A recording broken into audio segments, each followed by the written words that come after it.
Beleza, vamos começar a gravação aqui. Vamos começar essa revisão aí de teoria dos garfos para a prova de amanhã. Antes de tudo, pegue aí sua água. Se você tiver aí um pacote de amendoim também, deixe perto aí de você. E vamos lá. Deixa eu só pegar, deixa eu ver se está gravando direitinho. Bota ele aqui do lado, para ficar vendo a minha câmera.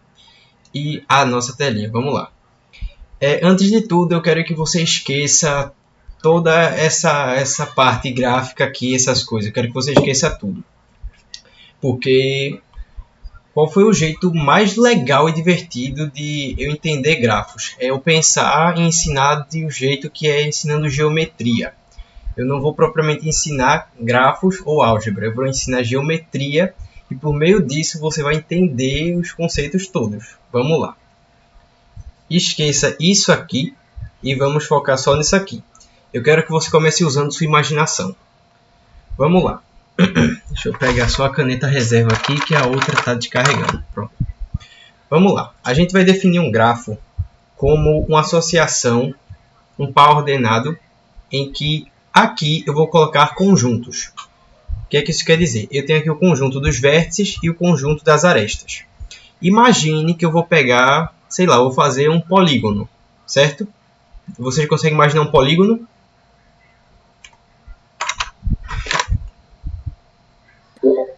Sim. Consigo. Pronto, legal.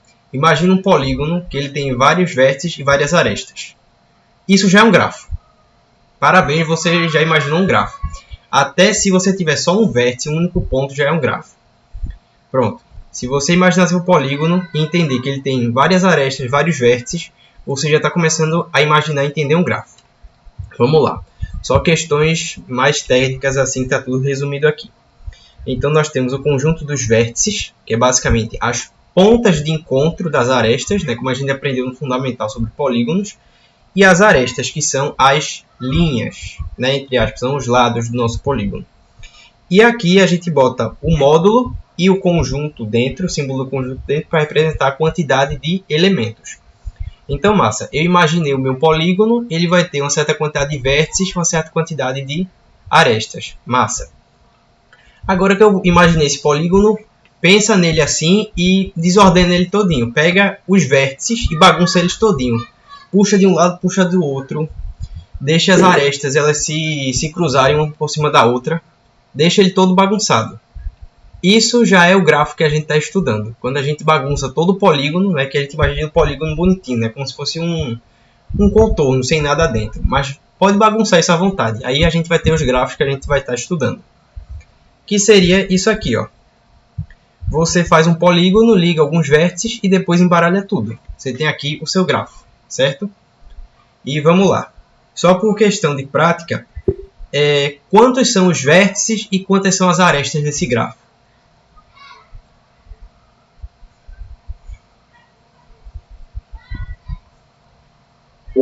Oito vértices. 1, 2, 3, 4, 5, 6, 7, 8, 9, 10. Perdi a conta. Calma aí. 1, 2, 3, 4, 5, 6, 7, 8, 9, 10 arestas. Calma aí. Beleza, legal. 8 vértices e 10 arestas, né? Certo. Só questão de prática, né? Porque isso é trivial, é coisa de fundamental, é contagem. Temos 8 vértices, 10 arestas. Certo? É um negócio trivial. Vamos lá. Vamos para as nomenclaturas, que acho que é a coisa que mais deve confundir vocês. Vamos por partes. Vamos supor o seguinte. Eu vou começar com um polígono, certo? Que você pegou na sua cabeça, você embaralhou. E agora vamos dizer o seguinte. Você só pode andar para certos vértices em uma única direção que eu defini. Dito isso, ou seja, eu estou definindo que você só pode andar para um vértice a partir de uma direção ou outra, conforme eu estou lhe dizendo, você vai ter, portanto, um grafo que vai ser direcionado, ou orientado, ou ainda, e o nome é até estranho para mim, o chamado dígrafo. Dígrafo, eu das aulas de português tenho uma vaga lembrança de que é você ter duas consoantes juntas, que elas não se separam durante a separação silábica, é uma coisa assim. Não faço a menor ideia mais do que é. Mas Esse aqui, é de tongo. Essas Quando as coisas, velho. vogais não se separam. Eu acho Ah, que é sim, isso. sim, verdade. Então tá aqui, grafo direcionado, orientado ou ainda dígrafo. Ele vai ter ele vai ter as seguintes propriedades. Vamos lá. O que eu estou dizendo aqui no grafo orientado é o seguinte, ele possui uma orientação. Imagine um vetor, uma seta. Se você tem uma seta que ela sai de A para B, claramente uma seta que sai de B para A é diferente, concorda? Sim. Obviamente. Então, no grafo direcionado, a nossa propriedade é de que o sentido de um vértice a outro não é o mesmo sendo o contrário. Ou seja, se a gente pegar dois vértices quaisquer, eu sair de 1 e ir para 2 é totalmente diferente de eu sair de 2 e ir para 1, certo? E outra, aqui se aceita a gente fazer a saída de um vértice e retornar para ele próprio, que é o que a gente vai chamar de loop, que é esse caso aqui, certo? Esse é o grafo direcionado, orientado ou dígrafo. Ele vai seguir aí uma orientação como se fosse uma regra, né? Uma regra que eu posso transitar dentro dele. E o grafo não direcionado, que é basicamente você pegar o grafo e remover todas as orientações, todos os sentidos dele, certo? Você pode caminhar livremente por ele. E nele você tem que eu ir de 1 para 2 é a mesma coisa de eu ir de 2 para 1, certo? E um detalhe, aqui não se permitem loops, certo? Eu não posso simplesmente fazer isso aqui. Isso aqui é próprio dos grafos direcionados. Então aqui não se é permitido eu sair de uma aresta e voltar para ela própria. Nos não direcionados não se permite a existência de loops. Legal. Agora vamos pensar de novo no nosso polígono. O nosso polígono, que a gente pegou ele, imaginou e bagunçou ele todinho, ele vai ter algumas propriedades que eu vou definir para as arestas e para os vértices. Os vértices vão ser o seguinte: conforme a quantidade de arestas que eu conseguir incidir nele, é como se fosse a quantidade de opções ou a quantidade, né, de possibilidades que eu posso ter de incidir ou sair desse vértice, como uma cidade. Né, a quantidade de rodovias que tiver lá, de mão dupla ou mão única, vai ser a quantidade de possibilidades que eu posso ir para entrar ou sair daquela cidade. E dito isso, os lugares de incidência que a gente chega, eles possuem a propriedade de grau, grau do vértice, que ele é nada mais nada menos que o número de arestas conectadas. Quando eu digo conectadas, eu quero dizer as que incidem e as que saem dele, as V-in e V-out. É nada mais que a soma, certo? Quando a gente tiver o caso de ser um grau zero, ou seja, isso aqui é zero e isso aqui também é zero. Significa que não tem ninguém saindo, não tem ninguém entrando. O vértice ele está isolado. E o loop ele vai contar tanto como uma incidência quanto como uma saída. Então vamos lá. Pensando nisso, vamos avaliar esse grafo aqui. Esses Gs aí que eu coloquei espalhados vão ser os graus dos vértices. E eu quero que vocês me digam nesse formato aqui. Eu vou pegar um número, que é a quantidade de arestas de entrada, a quantidade de arestas de saída e somar desse jeito. Tipo assim, sei lá. 3 vai ser as de entrada, mais 2 as de saída, por exemplo. E depois dá o resultado final. Vamos começar. Esse cara aqui, qual é o grau dele? 0, 0. 0. Ninguém entra, ninguém sai. 0, 0 mais 0, 0. Ninguém entra, ninguém sai. Esse cara aqui, qual é o grau dele? O grau de entrada? 1. 1. Porque só tem uma seta aqui emergindo nele, então 1. E o de saída dele? 3. Muito bem, 3, porque ó, 1, 2, 3. Tem essa ponta de flecha aqui. Tem duas formas de representar essa birrelação. Você pode fazer tanto assim, ó, desse jeito, com duas setas, que ele torna o gráfico um pouco mais denso em informação, ou você pode fazer simplesmente assim. Mas nos dois casos você tem que prestar atenção nos detalhes. Beleza, temos 1 de saída e, ou melhor, 1 de entrada e 3 de saída. Beleza, o grau desse cara aqui é 4. Esse cara aqui, qual é o grau de entrada dele? 2. E o de saída? 0. Boa. Que dá 2. Esse cara aqui, entrada e saída. Qual? Esse aqui, entrada e saída. 2 de entrada e 1 de saída. Muito bem. Tá aqui, ó. 1 de saída. 2 de entrada. 1 de saída. Aqui dá 3, que é o grau dele. Esse cara aqui, qual é o grau dele? Saída e entrada.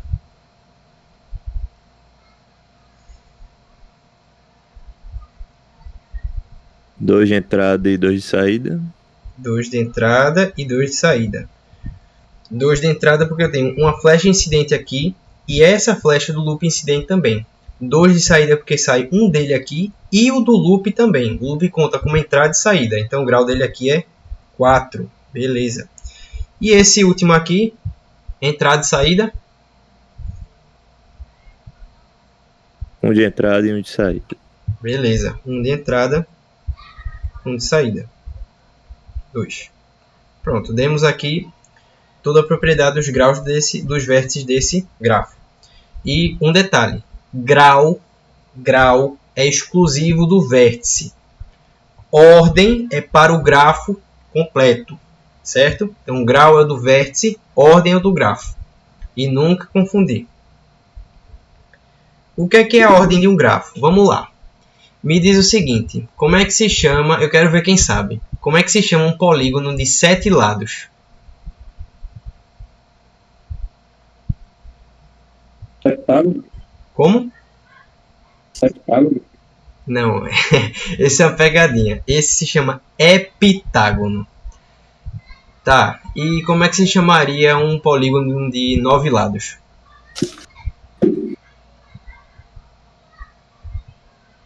Eneágono? Eneágono, beleza.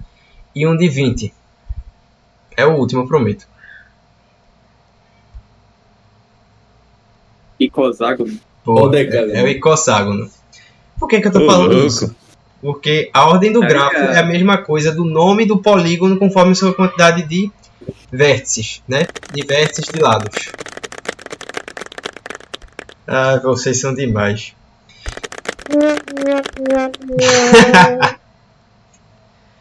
Beleza, eu tô dizendo isso porque do mesmo jeito... Cortez, por favor, para. Não é eu, cara. É quem tá fazendo aí? Ai, vamos lá. Por que eu estava dizendo isso? Porque do mesmo jeito que você tem uma nomenclatura, né? Você tem uma identidade para os polígonos e sua quantidade de lados, a gente vai ter para os vértices e a sua quantidade de vértices, que é o que a gente vai chamar de ordem do grafo. A ordem do grafo é nada mais que a quantidade de vértices, certo? Então, olhando para cá, prestem atenção, viu? Qual é a ordem desse grafo aqui?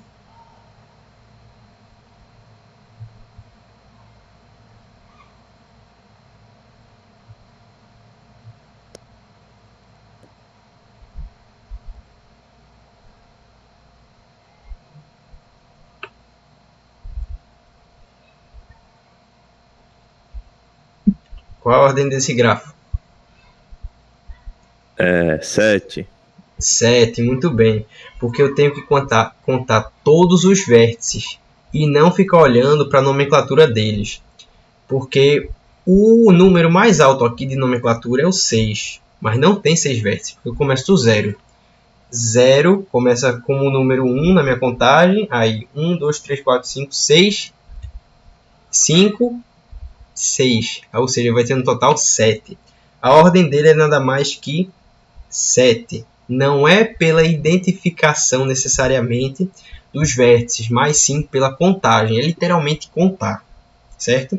Se o primeiro vértice de todos assim da nomenclatura começar com 1, aí você vai olhar para o último. Mas se começar com 0, que é o mais comum, aí é sempre o número mais alto que você achar mais 1. Porque o que está com o crachá 0, ele conta com mais uma unidade. Beleza. E vamos entender uma coisa que é o seguinte. Vértices conectados são vizinhos. Na sua cabeça, o que é um vizinho para você? do lugar que você mora. O que é um vizinho? É uma praga? Também. Também depende, né? Mas vamos lá, na tua cabeça, o quão perto alguém tem que morar de você, da sua rua, para ser seu vizinho? Pode chutar aí, não é uma pergunta objetiva não, é uma pergunta pessoal. Como? Do lado. Do lado, tem que compartilhar o muro, né, contigo. Ou perto de um muro. Ou perto de um muro, mas se for tipo, você, sua casa, a casa do vizinho do lado, aí tem a casa do lado do vizinho do lado. Você consideraria que ainda é seu vizinho, tá perto ou não? Eu não considero nem meu vizinho que mora do lado, imagina que mora do lado dele. Excelente, excelente. Mas o que eu quero dizer é o seguinte: todo vértice conectado um ao outro é vizinho, não importa o quão longe ele esteja na representação do grafo. Porque eu fiz de propósito desenhar o 0 e o 6 bem distantes assim. Eles são vizinhos. Eles são vizinhos porque eles estão conectados por uma única aresta. Né? O caminho de um para o outro é só uma aresta. Então não importa se, por exemplo, ele estiver muito longe assim, desenhado. Eles ainda são vizinhos. Ah, sim, outra coisa. Esses pulos aqui não é recomendado a gente fazer, não. Tá? Isso não é recomendado. Eu botei isso aqui justamente para chamar a atenção. A minha atenção também, porque eu esqueço. Porque o mais recomendado é a gente tentar espalhar os vértices e tentar conectar sem sobrepor nada. Só que às vezes vai ficar muito difícil fazer isso e o jeito é preferir fazer isso aqui. Ao invés de tu atravessar cortando assim, né, prefira fazer essa ponte assim, né, como se eu estivesse passando o fio por cima.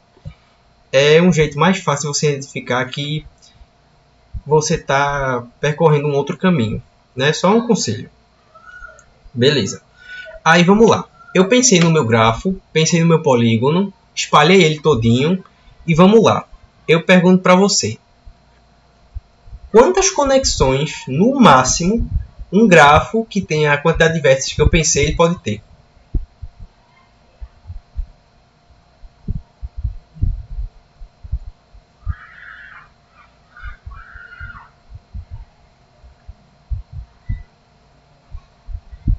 Isso eu digo para um grafo não direcionado, tá? Qual é a quantidade máxima de conexões que eu posso ter num grafo não direcionado?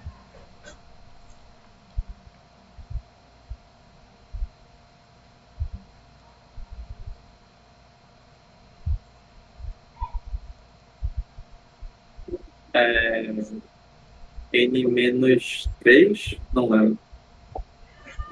Tá quase lá, mas vamos lembrar um negócio que a gente aprendeu no fundamental, que é sobre polígonos e diagonais. A gente tem o conceito de grafos completos. Grafos completos são aqueles que você consegue obter, né, ter o máximo possível de conexões entre todos os vértices, que a gente chama ele de grafo totalmente conexo ou KN.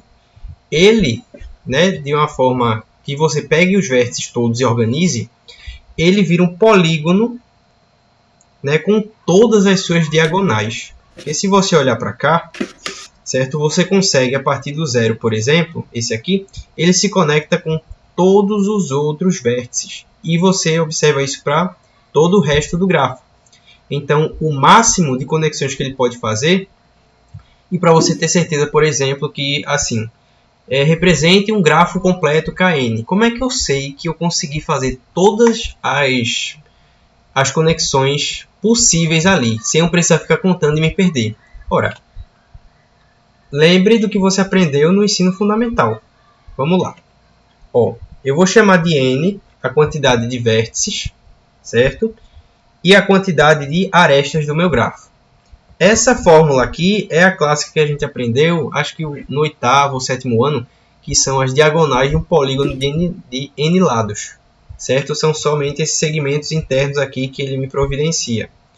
Mas, para eu verificar, por exemplo, de eu saber quantas são as conexões máximas de um grafo não direcionado, aqui é só eu somar a quantidade de diagonais e a quantidade de lados, concorda?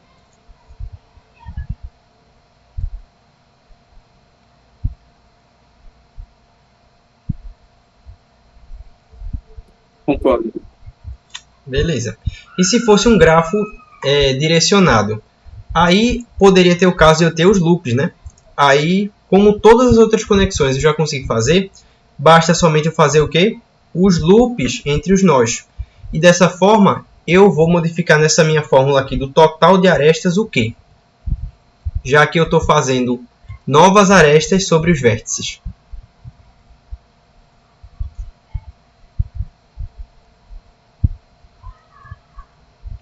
O que é que eu acrescentaria? Essa fórmula aqui para representar todas as arestas agora, considerando que ele é um grafo direcionado e eu tenho todos esses loops aqui. Tem que somar a quantidade de vértices. Novamente. É. Ou, mais facilmente, é só eu fazer isso aqui, ó. 2n. Porque conta o quê? Conta esse aqui de fora e conta as interações dos loops, concorda?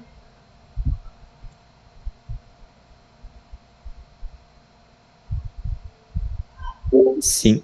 Pronto. Esse eu estou dando só por questão de verificação, de você não ficar contando e se perder, porque, convenhamos, vai ter uma hora que a complexidade vai ser tão grande que você, uma hora, vai se perder na contagem. Porque, basicamente, o que a gente vai fazer muito é contar. E o objetivo da gente na contagem é justamente não se perder. Então, aqui é uma questão de verificação, né? Você usando matemática básica para você ter certeza do que está fazendo. Agora vamos falar de percursos. Aí eu pergunto para você, vamos lá. Existem dois tipos de percursos que você pode fazer, certo? Existe o caminho, que você tem um ponto de saída e um ponto de chegada. E existe o caminho em círculo, entre aspas, né? Que você sai de um lugar e volta de onde saiu, né? Fez, sei lá, uma caminhada e voltou para casa. E aí, em questão de percursos, a gente pode ter caminhos ou ciclos. Vamos lá. O que é um caminho? Ele vai ter um chamado comprimento k, que é a distância que eu estou andando lá dentro, certo? E eu vou fazer o seguinte percurso. Eu vou sair de um vértice inicial, né, um V1, percorrer o V2, V3, até um chamado VK, certo? E aí tem o seguinte. Vamos pensar aqui. Vamos supor o seguinte. Eu estou visitando 5 cidades. Abra a palma da sua mão na sua frente assim e abra todos os seus dedos. Diga assim, eu estou visitando 5 cidades. E aí estou visitando... Vá, pode falar. Eu estou visitando 5 cidades. Beleza. Aí, vamos lá. Tem duas formas de eu saber por quantas estradas, entre aspas, eu passei. Eu posso contar a quantidade de vias pela qual eu transitei, ou eu posso contar pela quantidade de cidades que eu visitei e subtrair 1. Por quê? Porque, vamos lá, eu tenho 5 cidades na minha mão, cada dedo levantado meu é uma cidade. Cada espaço entre os dedos é uma via, um percurso que eu estou indo. É como se fosse a aresta do meu grafo. Ou seja, se você perceber, você tem 5 dedos na mão e quantos espaços entre os dedos?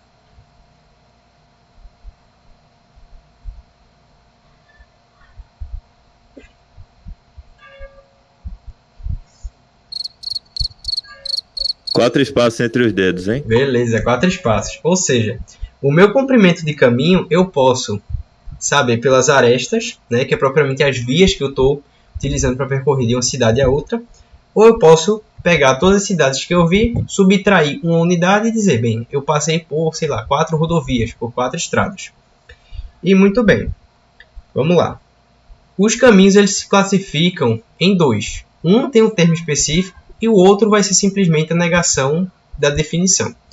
Um caminho ele vai ser dito simples quando eu visitar todas as minhas cidades, tal que, para todo e qualquer n e m aqui, né, dos vn vértices que eu visitar, eu ter, sei lá, um vértice vn e um vm qualquer. São duas amostras que eu peguei ao acaso. E todo e qualquer amostra que eu pegar, eu tiver, sei lá, uma caixa com os nomes das minhas cidades escritos num papelzinho. Toda amostra que eu pegar, todas as duas amostras que eu pegar, todas elas, qualquer uma que eu pegar, tem que ser diferente. Significa que eu não visitei a mesma cidade 2 vezes. E aí a gente diz que um caminho é simples. Eu fiz um percurso único sem passar por um mesmo lugar duas vezes. E quando isso não acontece, é simplesmente um caminho que a gente vai chamar de não simples, né? Não tem outra nomenclatura, tipo, sei lá, complexo, confuso, não. É simplesmente não simples, negação da definição. Então vamos lá. Aqui eu tenho esse grafo e beleza. Eu vou fazer caminhos por aqui. Eu vou ir até onde eu quiser aqui. Deixa eu pegar a sua caneta, certa, beleza. Meu ponto de partida é aqui no 0. E aí eu posso fazer o percurso que eu quiser. Eu posso sair daqui, vir para cá, para cá, para cá. E agora? Que outra opção eu tenho para que o meu caminho continue simples?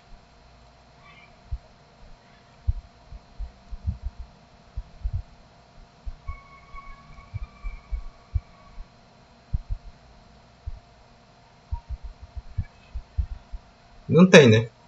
Não posso voltar para o 9, nem posso ir para o 4, porque o 4 eu já visitei. Então, um caminho simples aqui dessa opção é simplesmente terminar no 5. Mas se eu fizesse outro percurso, sei lá, para cá, para cá, para cá, para cá, para cá, para cá e para cá. Daqui já me encerrou minhas opções, né? Eu estou fazendo isso só para você entender que eu não posso visitar o mesmo lugar duas vezes. Então, é como se existisse um número limitado de caminhos simples que eu posso percorrer aqui dentro. Certo? A depender do tipo e da topologia, da topologia do gráfico, que é como se fosse o modo que ele está disposto, né? Beleza. Agora vamos falar de ciclos. Ciclos é a mesma coisa de um caminho, só que ele tem uma particularidade. Eu vou fazer o mesmo percurso, começar com V0, andar por V1, V2, até um certo VK, e eu preciso sair de V0 e voltar para V0, já que é um ciclo, eu preciso fechar um circuito fechado, preciso sair de um lugar, percorrer tudo que seja, depois voltar, e de novo, sem repetir qualquer outro ponto de parada, por isso que está aqui. No ciclo eu vou fazer o meu caminho, eu vou voltar para onde eu comecei, e o meu ponto de término aqui do meu percurso tem que ser todo e qualquer vértice que seja diferente dos anteriores. Não posso repetir percursos. A mesma ideia a gente tem de comprimento K do ciclo, que é o quê? A quantidade de arestas que eu visito e o número de vértices menos 1. E uma particularidade, como o grafo, né, se for direcionado, ele vai aceitar loop, o comprimento dos loops é 1. Porque, vamos lá, vamos pensar. Vamos supor que eu simplesmente fui ao mercado, né, com o meu automóvel e voltei. Eu gastei gasolina ou não?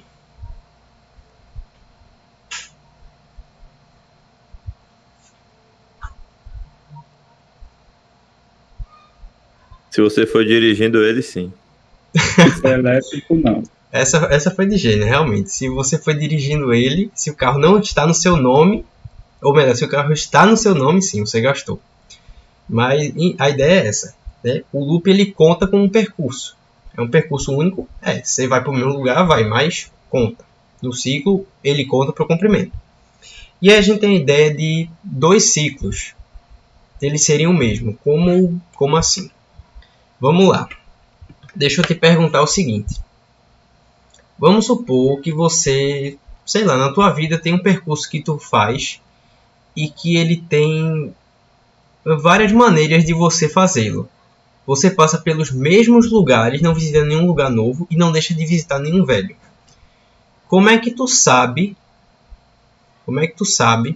que se tu fizer um percurso assim no teu dia a dia, tu sabe que tu fizer de um jeito, tu fizer de outro, eles são o mesmo. Eles são iguais. Como é que tu consegue me dizer assim?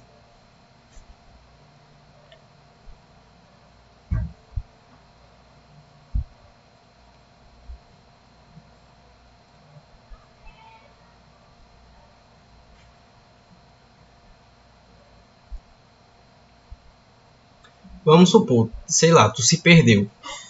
Tu se perdeu aí pelo lugar que tu mora. Como é que tu sabe que tu pode estar perto de um lugar conhecido.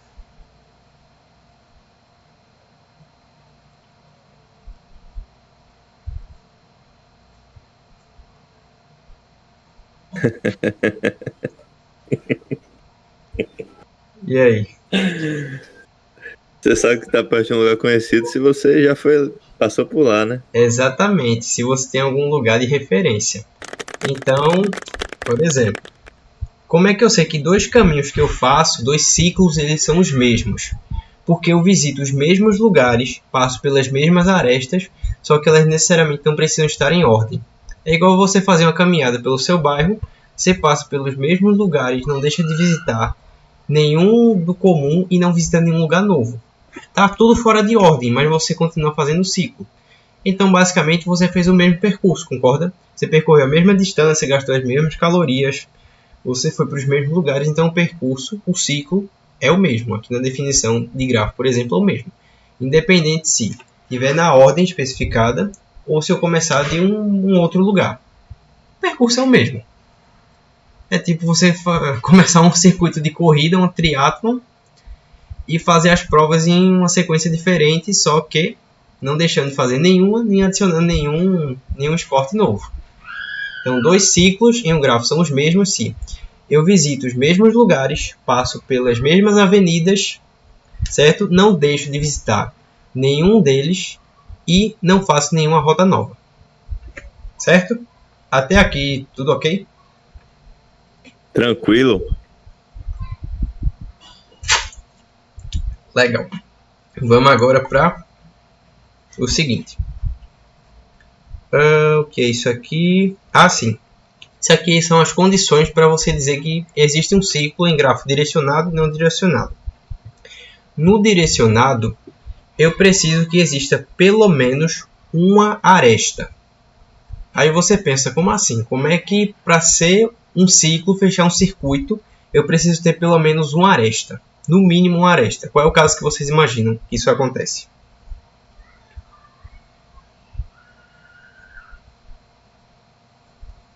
É o que tem um vértice só e ele faz o loop em si? Perfeito. Tá dito. Né? Tem que ter pelo menos uma aresta, de tal forma que ela faça loop sobre o próprio vértice, para você ter aí um grafo direcionado, né? A primeira condição. E aqui, né, os caminhos. V0 igual a VK, respeitando a mesma coisa. Eu vou e volto para o mesmo lugar. E agora eu quero que você tente me justificar por que no grafo não direcionado, pensando em geometria, pense em geometria. Por que no grafo não direcionado eu preciso de pelo menos, no mínimo, 3 arestas para fechar um ciclo? Tente me responder.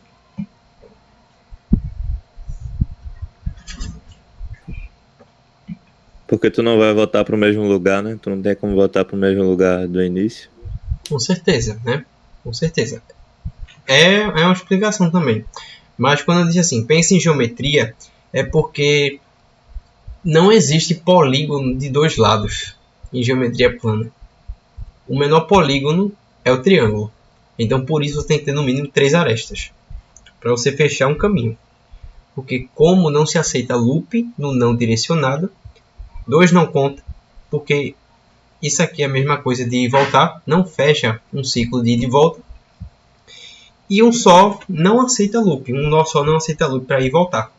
Então, a menor quantidade de arestas no não direcionado para existir ciclo são 3. Vamos lá. Agora eu quero que você pense em geografia. O que é um arquipélago?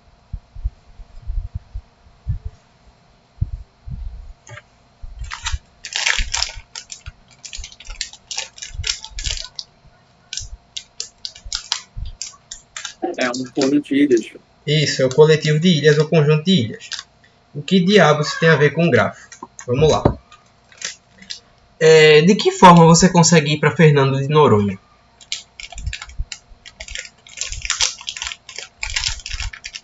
De avião, de barco. De avião de barco. O tradicional seria a gente ter uma rodovia. Ou melhor, o tradicional é a gente ir de rodovia para os lugares, só que lá não tem. Vai direto para lá. Então vamos lá. Pensando em componentes e conexões, um grafo não direcionado, ele vai ser dito conexo ou conectado quando eu tiver quaisquer dois vértices, Vn ou Vm, tal que exista pelo menos um caminho que consiga conectar eles dois. Se eu pegar, por exemplo, esse vértice aqui e esse vértice aqui, existe algum percurso que eu consiga me comunicar entre eles?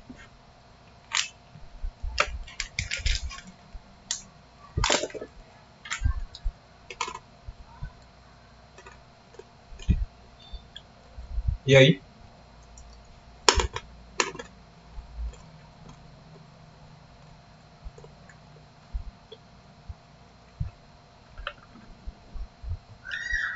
Eu tenho esses dois vértices aqui que eu estou assinalando. Existe algum caminho que eu consiga sair de um e chegar no outro? Sim. Sim. Então,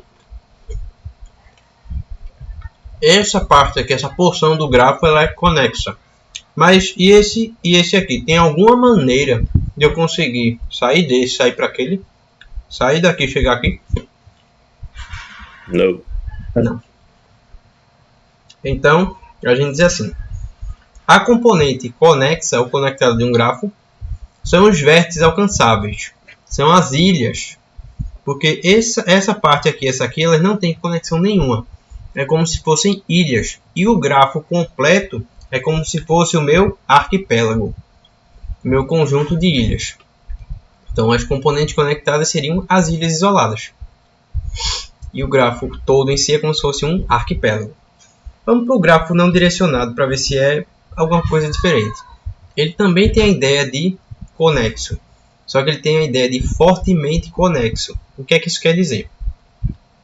Eu ter quaisquer dois vértices. E tem que ter um caminho pelo menos, em ambas as direções que eu possa alcançá-los. Eu pego dois vértices quaisquer.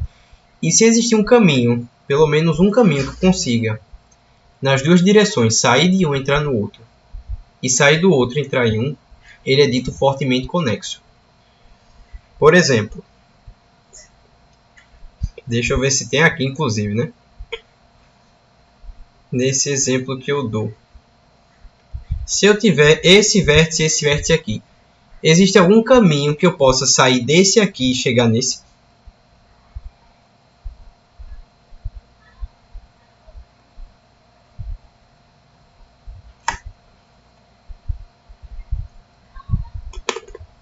E aí?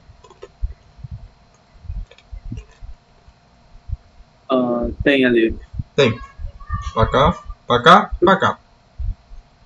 E tem, no sentido contrário, eu sair desse e chegar nesse.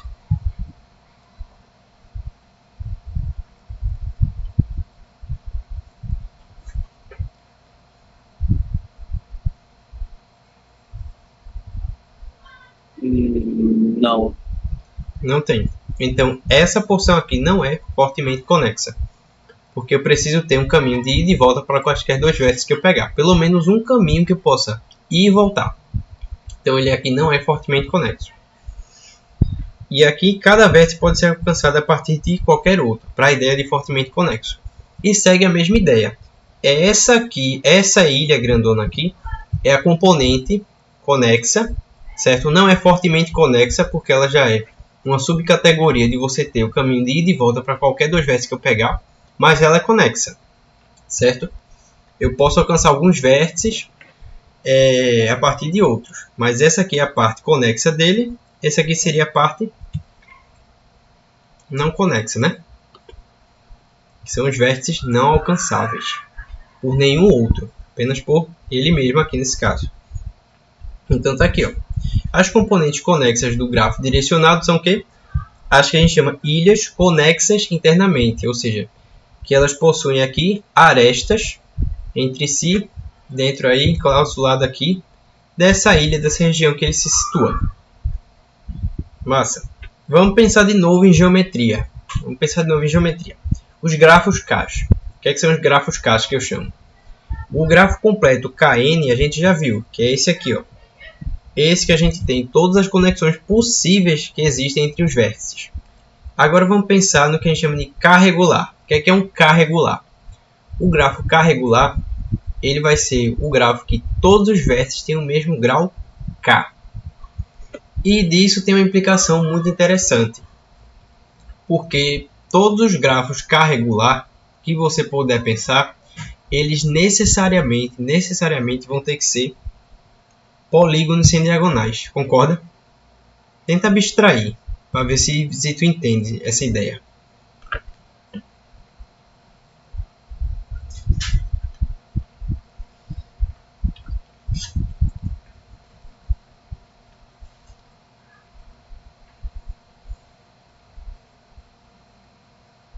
Se tu consegue imaginar assim que o único jeito de todos os vértices terem o mesmo grau é se o meu grafo ele tiver o formato de um polígono, sem diagonal dentro, sem cruzar nada internamente.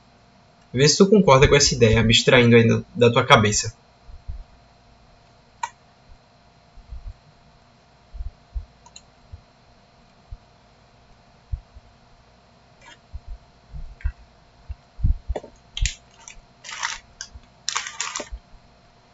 Ou nem. Vamos lá. Acho que eu consegui. Legal. Só elucidando um pouquinho. Vamos pensar. Esse caso aqui. Todo mundo observa que tem duas arestas cada um. Se eu fizesse só a ousadia de fazer isso aqui, eu já desequilibrei o grafo todo. Ele já não é mais regular. Se eu pegasse um pentágono, por exemplo, qualquer diagonal que eu botasse, eu já desequilibrei o sistema. Nem todo mundo tem as mesmas conexões. Se eu pegasse e fosse evoluindo isso daí para a quantidade de vértices que eu quisesse. Porra. Não ia ter como. Não ia ter grafo, né, que se eu botasse uma diagonal aí, todo mundo necessariamente eu fizesse que tivesse o mesmo grau. Não teria como. Até mesmo figuras abertas não respeitam essa regra para o K regular. Suponha que tem um gráfico que é assim. Sei lá, eu não sei nem que molécula é essa aqui. Meus conhecimentos de química orgânica já foram pro saco. Mas me digam aqui, qual é o grau de cada vértice aqui? Vértice 1, 2, 3, o 4 e o 5. Qual o grau de cada vértice?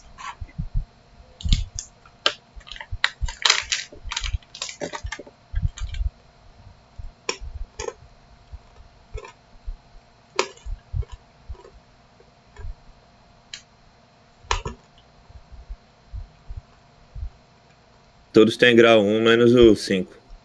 Menos o 5. Figuras abertas não respeitam essa ideia do K regular. Então, necessariamente, por consequência, todo grafo dito K regular vai ter que ser o formato de um polígono sem diagonais internos. Por consequência. E vamos lá. E só mais algumas definições. Grafo valorado e grafo ou ponderado. São basicamente grafos que você vai ter nos vértices valores, funções ou comparações nos vértices ou nas arestas. Lembra quando a gente tinha uma árvore binária em estrutura de dados que a gente fazia... como é que se diz? A gente fazia uma organização da árvore. Por exemplo, todo ramo à direita é porque o valor que entrava aqui era... Não, eu nem lembro assim. É tipo... Você tem um nó 10, um valor 10. Aí você faz o input de 12.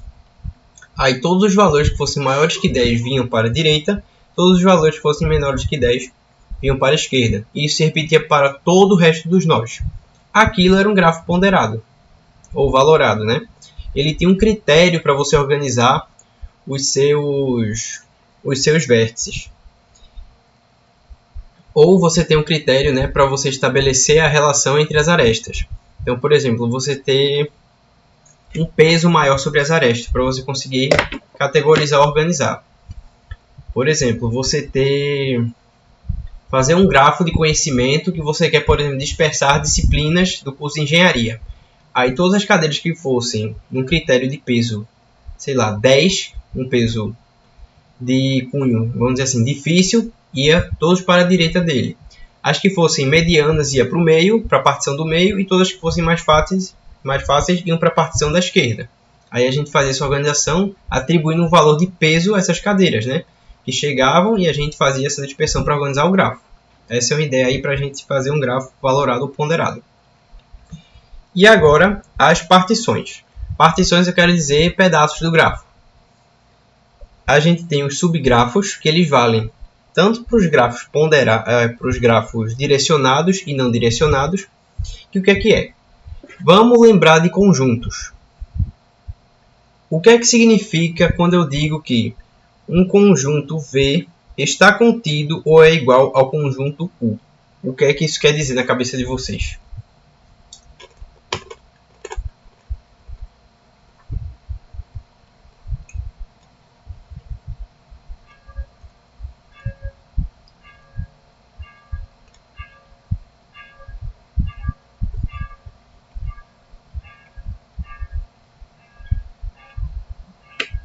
E aí?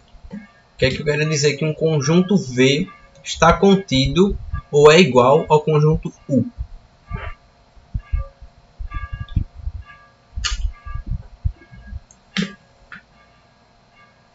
Todos os elementos de V estão em U. Exatamente. Se você quiser pensar, seja criativo. Pense nos diagramas de Euler e Venn. Esse aqui seria o conjunto U, esse aqui seria o conjunto V. Concorda? Sim. Ou seja, V, no caso aqui, né, ele poderia ser contido dentro de U ou ele poderia ser o próprio U, né? Se ele tivesse todos os elementos de U. Então vamos lá. A ideia de subgrafo é eu pensar assim. Bem, esse grafo ele pode ser um pedaço dele, certo? Ou ele pode ser o próprio grafo, já representado. Por isso que os vértices vão ser ou alguns ou todos, que é o que diz aqui, ou as arestas vão ser apenas algumas ou todas. Eu tenho aqui esse grafo que eu fiz, ele é direcionado, mas o fato de ser direcionado ou não direcionado não importa para um subgrafo. E essa parte todinha aí que ela está achurada é o que eu peguei e fiz um subgrafo. Da parte achurada para a parte aqui embaixo, jogo dos 7 erros. Quais são as arestas que tem aqui, mas não tem aqui?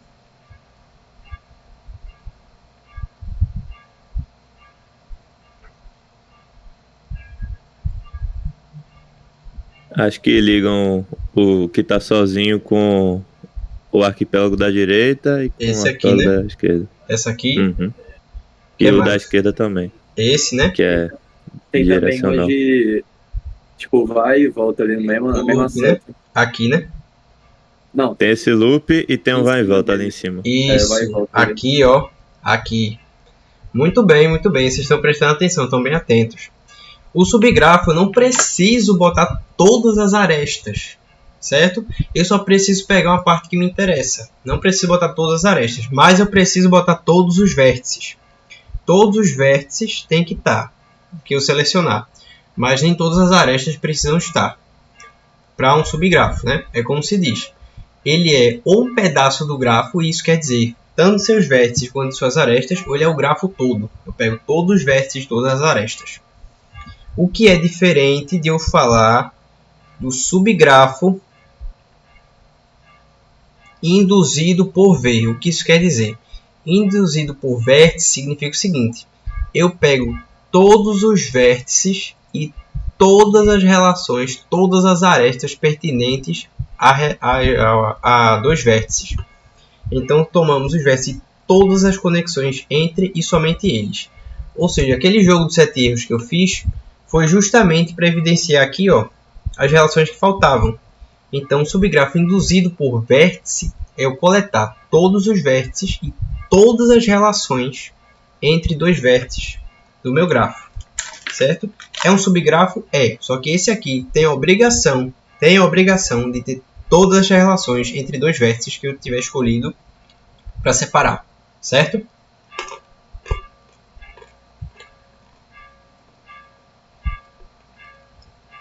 Posso continuar ou alguma coisa ficou clara?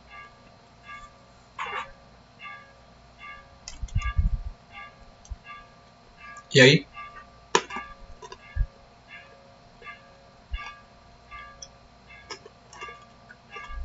Tudo certo. Massa, vamos lá. Ainda falando em partes. Gráfico complementar. É a mesma ideia de complementar de um conjunto. O que é eu dizer, por exemplo, que V... Eu nem lembro o símbolo de complementar agora. Mas eu acho que é assim. O que quer dizer o complementar de V em relação a U? Dado que eu vou fazer esse diagrama aqui. Eu tenho aqui U e aqui eu tenho V. Qual é a área dentro desse desenho aqui que corresponde o complementar de V em relação a U? É tudo menos V, é o que falta. É o que tá? Exatamente, é o que falta para V se tornar U. E agora eu vou olhar aqui. O gráfico complementar, ele é o grafo que falta, as arestas que faltam, para tornar um grafo completo, totalmente conexo. Então vamos lá, vamos construir esse aqui. Ele tem esse e esse aqui. E as arestas eu vou fazer na mão mesmo. Esse aqui eu estou só repetindo esse grafo. Certo? Aqui, aliás, eu vou fazer de cinza. E as que faltam eu vou botar em colorido. Esse aqui para cá e esse. E eu vou numerar aqui para facilitar identificar quando estiver conversando com vocês. Aqui é o 0, aqui é o 1, esse é o 2, 3 e o 4. Vamos lá. Pense num grafo completo. Um grafo completo. Quantos vértices eu tenho?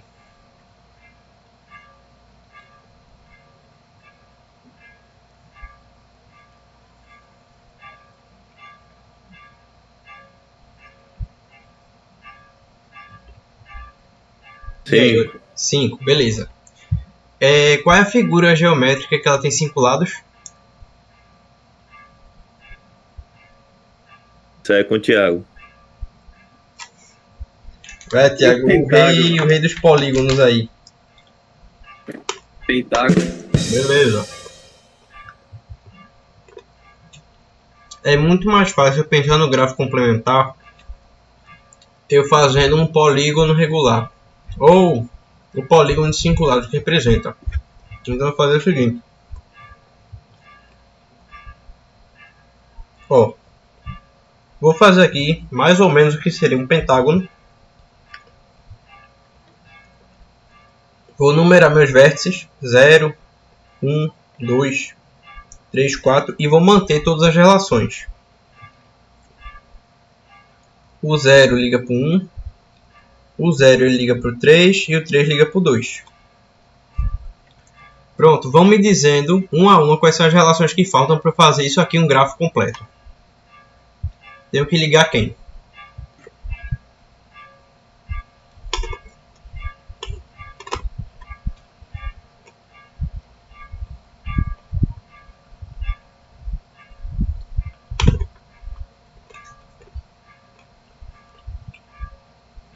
Bora, eu já tenho o rei dos polígonos aqui na chamada. Aí eu quero o rei das retas agora.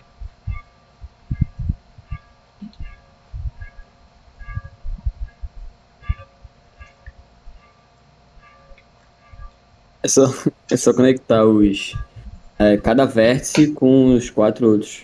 Exatamente, é isso que eu estou dizendo. Um já conectou no 0, conectando 2, no 3, no 4. O 0 conectando 1 já tem, no 2, no 3 já tem, no 4. O 4 no 1 aqui já tem e aqui. Falta 1, né? Aqui.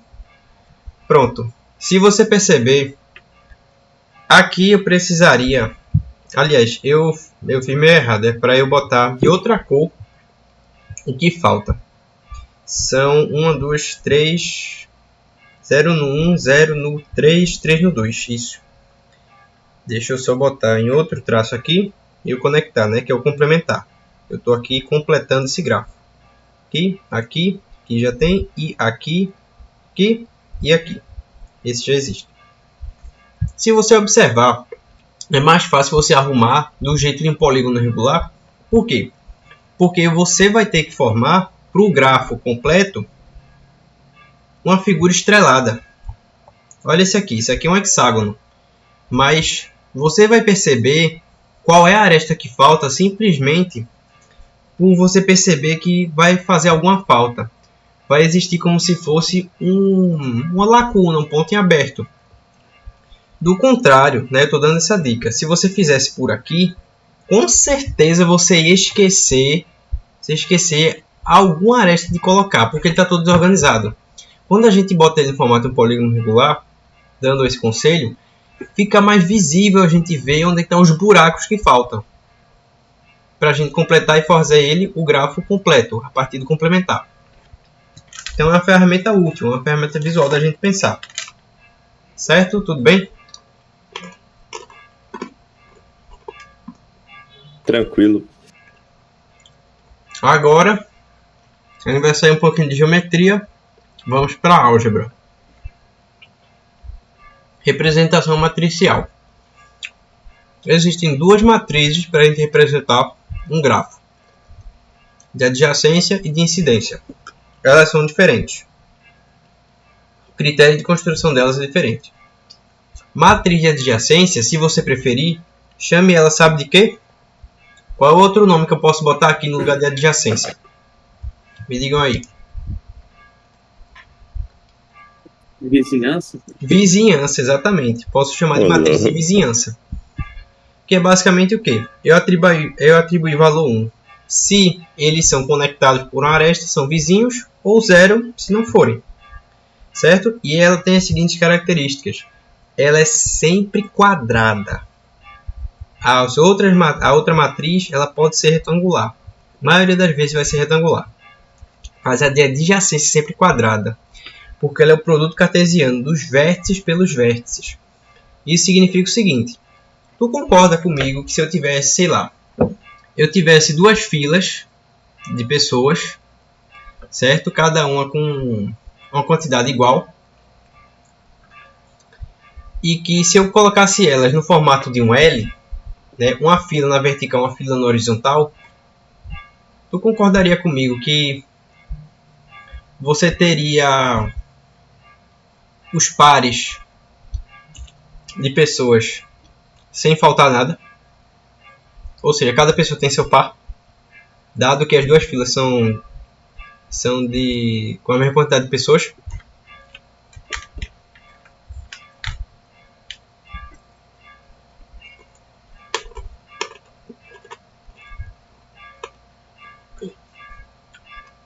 Sim. Eu tenho Não entendi a situação, dá pra tu falar de novo, por favor, mano? Eu tenho uma fila com uma certa quantidade de pessoas, que eu boto assim na vertical, outra fila que eu boto na horizontal. Tem a mesma quantidade de pessoas, sei lá. Aqui tem 9 pessoas, aqui tem 9. Tu concorda comigo que cada pessoa de uma fila vai ter o seu par na outra fila? Pronto. Por isso que ela é quadrada, devido ao produto cartesiano dos vértices pelos vértices. Se eu tenho 9 vértices como linhas, eu vou ter 9 vértices como colunas. Por isso que ela é sempre quadrada. E nos grafos valorados, a gente ao invés de colocar 1 ou 0, a gente vai estar colocando os valores, certo? De cada vértice. Em grafos valorados ou ponderados, utilizamos um valor fora do intervalo de 0 a 100, caso VI, VJ,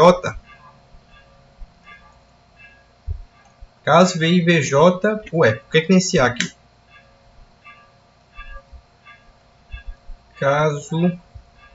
Tá.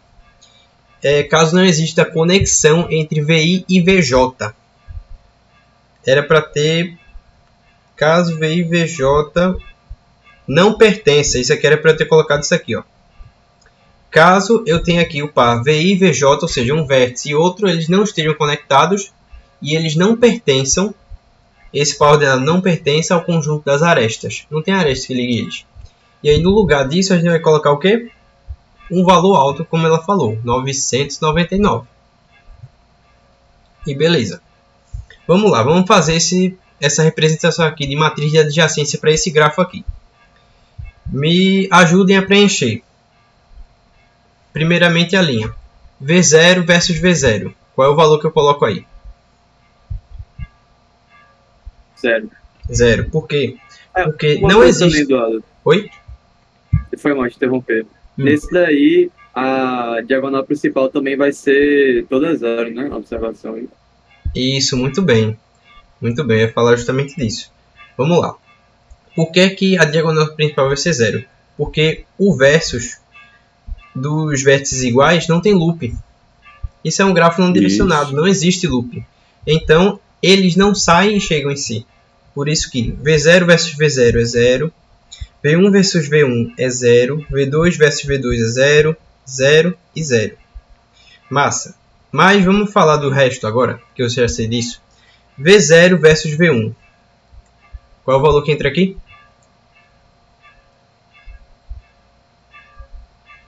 1. 1, porque existe um caminho que os conecta. V0, V2. 1. 1. V0, V3. 0. E V0, V4. 0.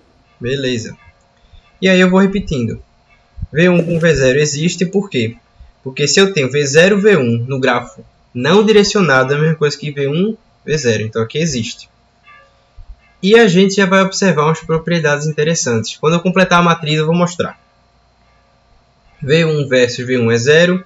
V1 versus V0 dá 1. V1 versus V2 1. ele vai dar 1. V1 versus V3 1. e V1 versus V4. 0. 0, não tem. V2, V0. 0.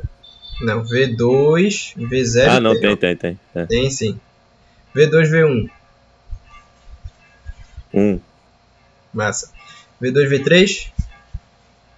0. V2, V4. 1. V3, V0. 0. Boa. V3, V1. 1. V3, V2. 0.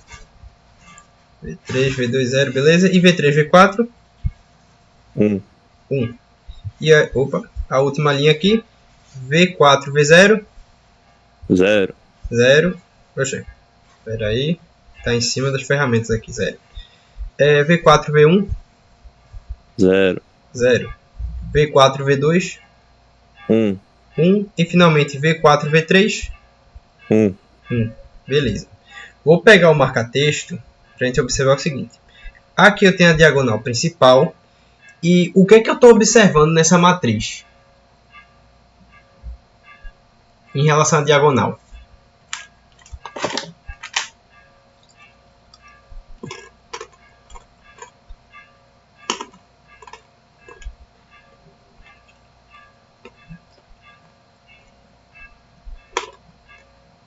É um espelho, não, né? É um espelho.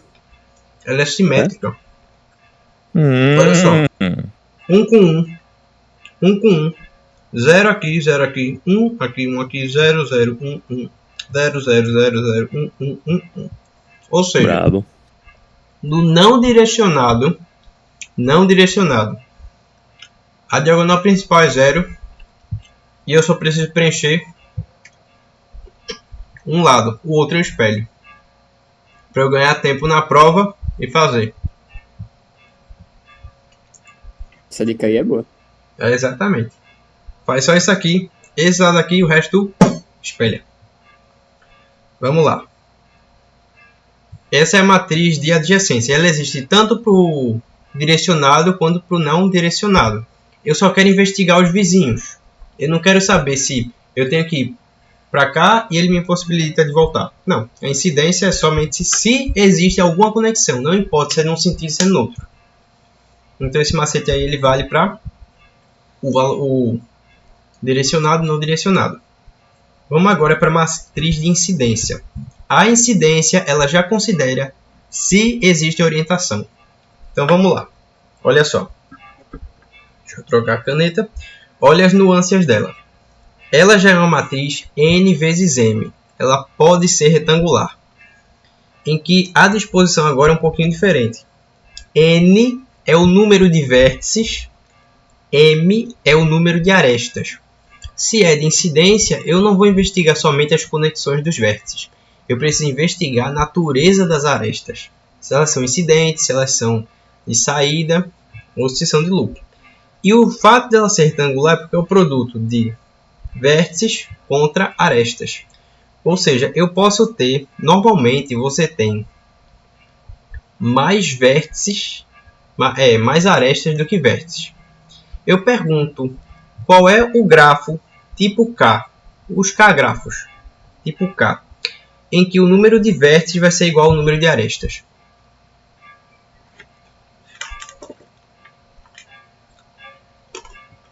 Pense em geometria.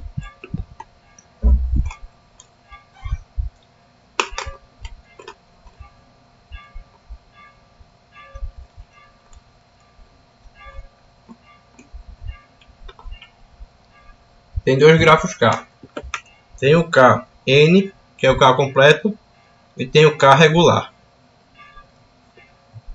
Qual desses dois eu tenho que o número de vértices é igual ao de arestas?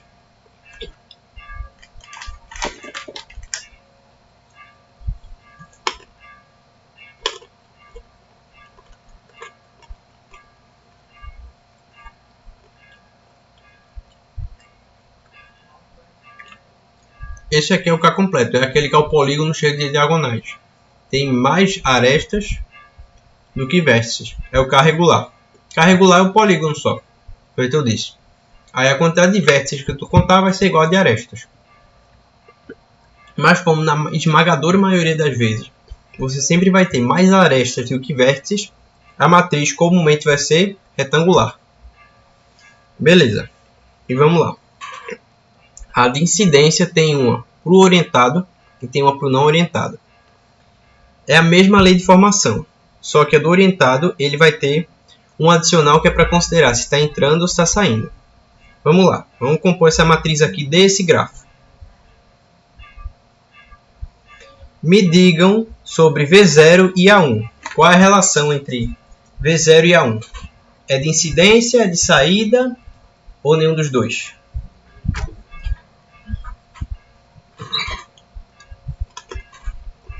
É, saída e entrada.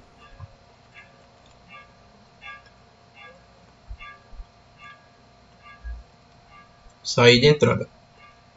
1 é se incide, apenas incide.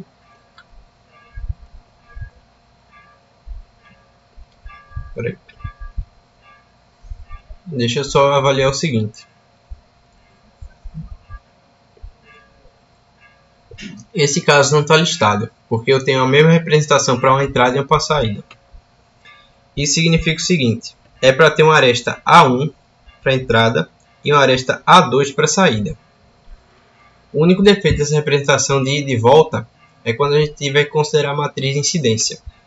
Então, deixa eu fazer uma breve correção aqui para a gente conseguir trabalhar direito. Eu vou apagar aqui e só botar o resto da seta. Porque senão eu tenho um problema de representação. Eu não tenho um caso que seja simultaneamente entrada e saída. É por isso que tem que ser duas setas distintas. Eu acho que aqui já foi. No caso, eu teria que adicionar o seguinte. Eu teria que botar, por exemplo, se tiver espaço, né? Sei lá, aqui. Só para existir isso daí para a gente avaliar. Um vulgo A7, que é esse cara aqui. Agora sim. O V0 em relação a 1, depois dessa correção, é de saída. Então é um menos 1. Vamos lá. V0 em relação a A2. A2 existe para V0, vértice 0. A2 está aqui.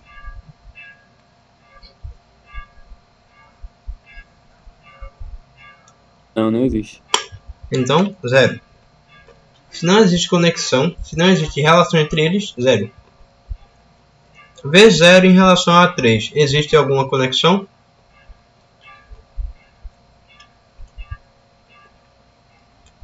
Existe. 1, menos 1 ou 0? Não seria 1 ali no V0 e A1? Eu ia perguntar isso também, Jonas. Eu tava olhando isso, né? Aí seria menos 1 aí no A3 e... Sim, eu confundi. Porque- Porque ele chega em V0, né? Isso, Uhum. eu estava olhando para cá. Obrigado. V0 com A2 tem nada a ver. V0 com E aí é A3 menos 1. é menos 1, porque está saindo. V0 com A4 é de entrada. Ó. Então, 1. V0 com A5 tem relação? Não. Não, 0. V0 com A6? Também não tem relação. Também não. V1 com A1?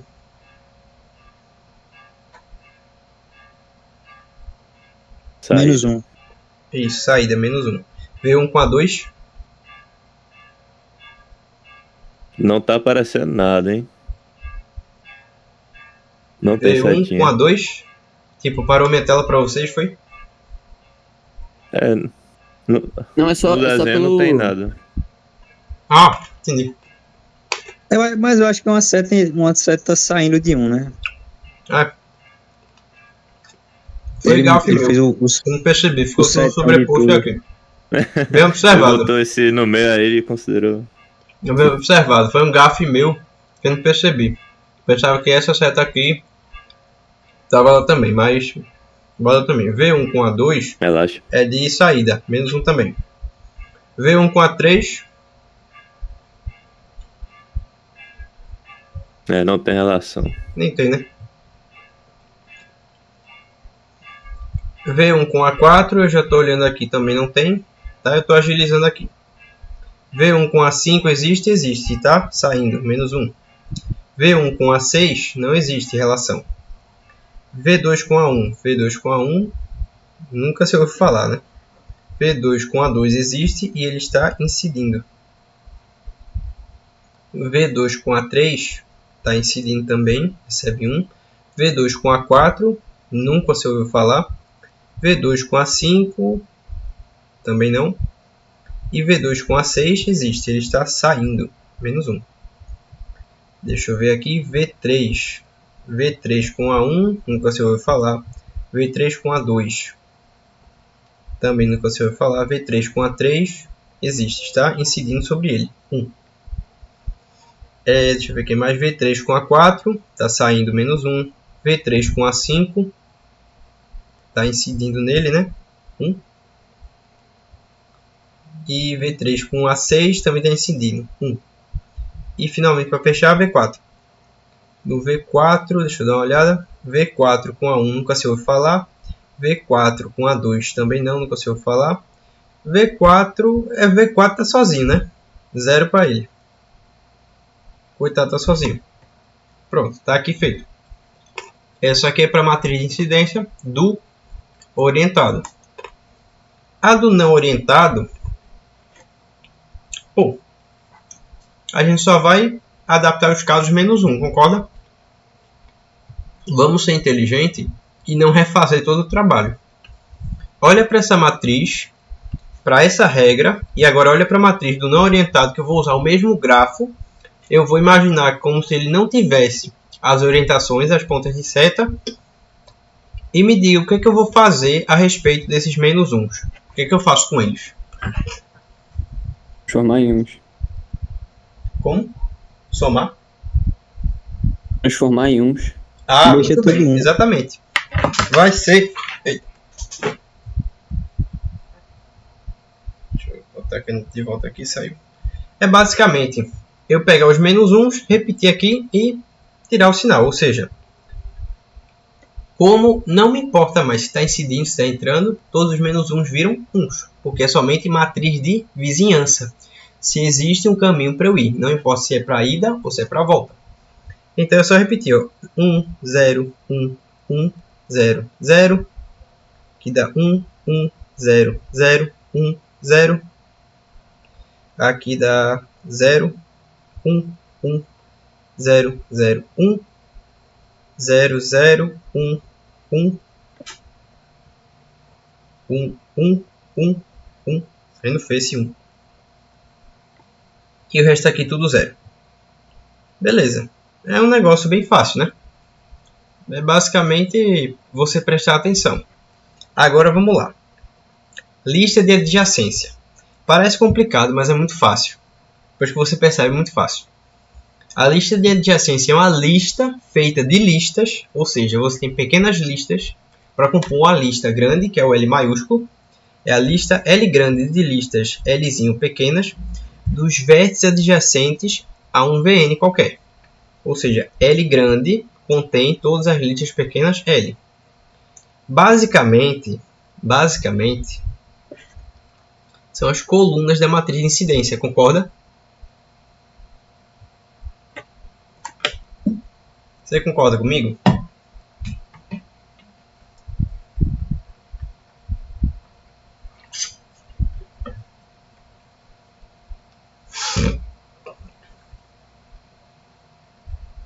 E aí?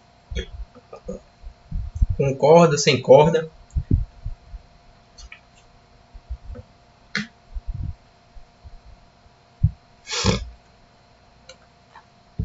Pô, é que eu não sei se eu fiz errado esse tempo inteiro, mas em lista de adjacência eu botava, por exemplo, V0. O que é que V0 liga? Aí vamos dizer V0, aí abria as chaves e botava V2 e V4. Aí fechava as chaves, aí V1. O que é que V1 liga? Aí vamos dizer que V1 liga V3, V5. Aí abre Fazia chaves assim. V3, V5. Vamos supor, tu faz assim, V0 liga, sei lá, V2, V3, supondo. Fechava, vírgula. Aí outro, né? V1, V7, sei lá. Tu fazia assim, né? Eu botava com uma igualdadezinha mesmo, tipo uma linha eu botava o V0 igual tal. Aí embaixo, V1 igual tal, sabe? Não tá errado, né? Não tá errado, não. A ideia é essa. Só que o jeito de organizar e escrever é basicamente fazer uma lista feita de listas. Deixa eu fazer aqui. Deixa eu ler e explicar de novo o que, é que quer dizer essas duas linhas aqui. Lista de adjacência é a lista L de listas L pequeno dos vértices adjacentes a um Vn. Ou seja, eu vou olhar para um Vn, eu vou olhar todos os vértices adjacentes a ele. Isso significa o seguinte: é basicamente uma matriz de incidência. Aí eu vou ver se está entrando, se está saindo, se está sem ligação. Olha para esse aqui. Olha para essa matriz, olha para essa aqui. Vê se não é a mesma organização. É sim. É a mesma coisa. Então a lista de adjacência é eu pegar as colunas da matriz de incidência e botar uma a uma. Vamos lá. Esse aqui já é um grafo ponderado, né? Ou valorado. As arestas elas têm valores associados. Aí no lugar da gente botar 1, 2, 1, menos 1 ou 0, a gente vai botar os próprios valores ponderados das arestas, trocando o sinal para ser incidência, saída ou sem ligação. Esse A aqui é o valor aqui da ponderação dela. Vamos lá. Qual é a relação de V0 e L1, que é essa aresta aqui, com o seu peso? Vai receber 2, menos 2 ou 0? Menos 2. Boa, menos 2. Menos 2. V0 e L2.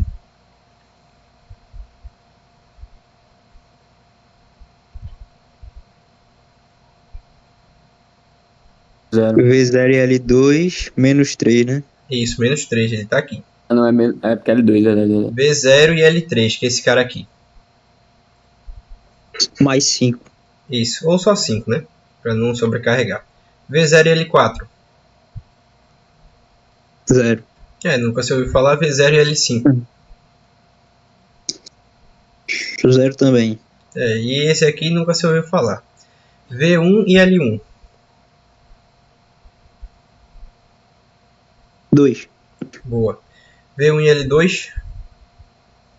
Nada. Nunca se ouviu falar. V1 e L3.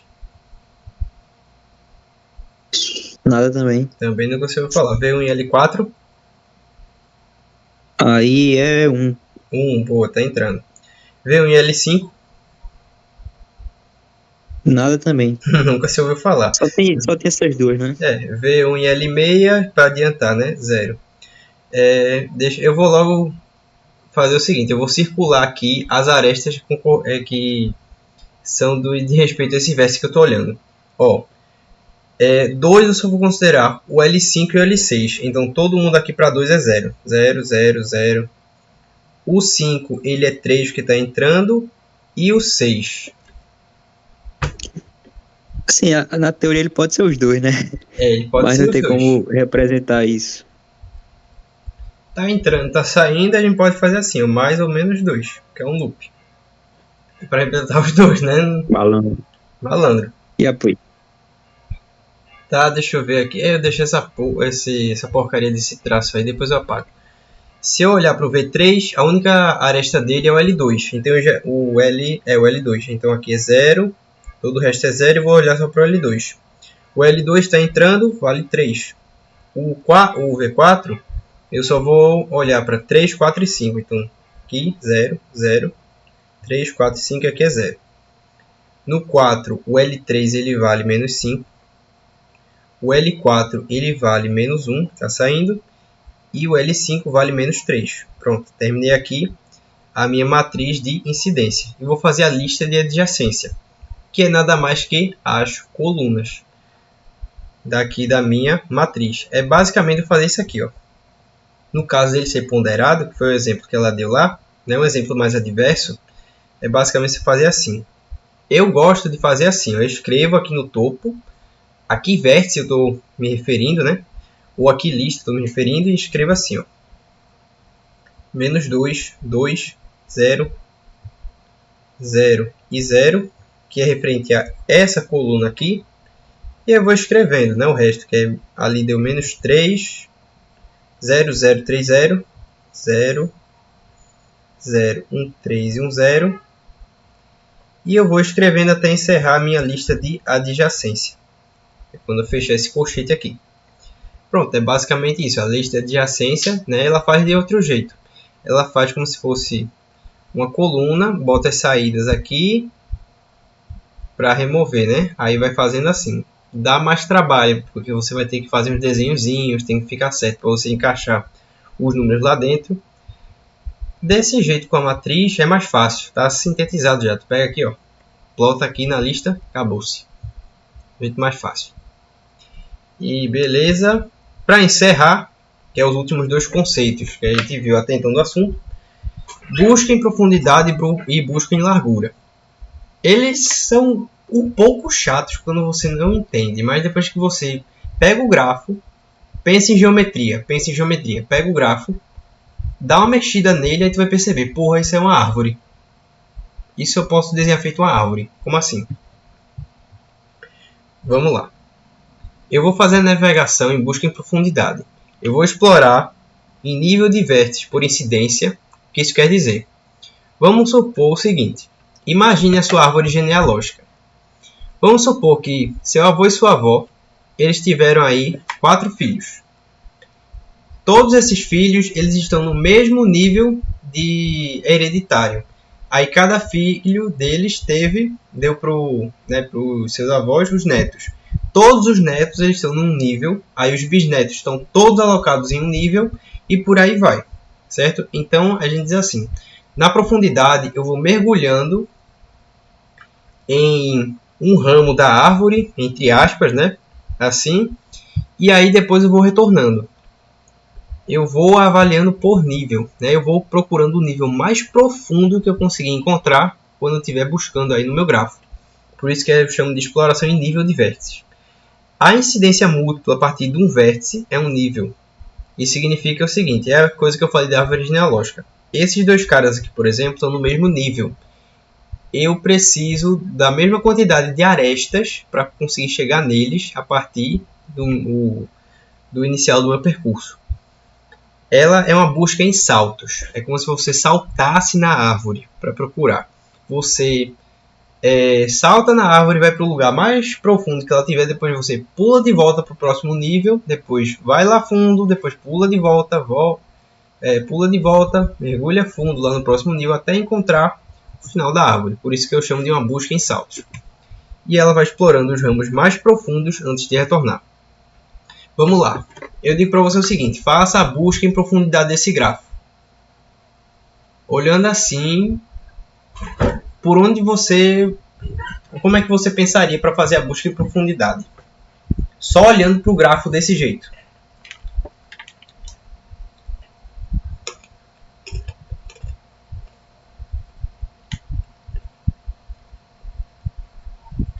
Seria considerando que partiria de V0, né?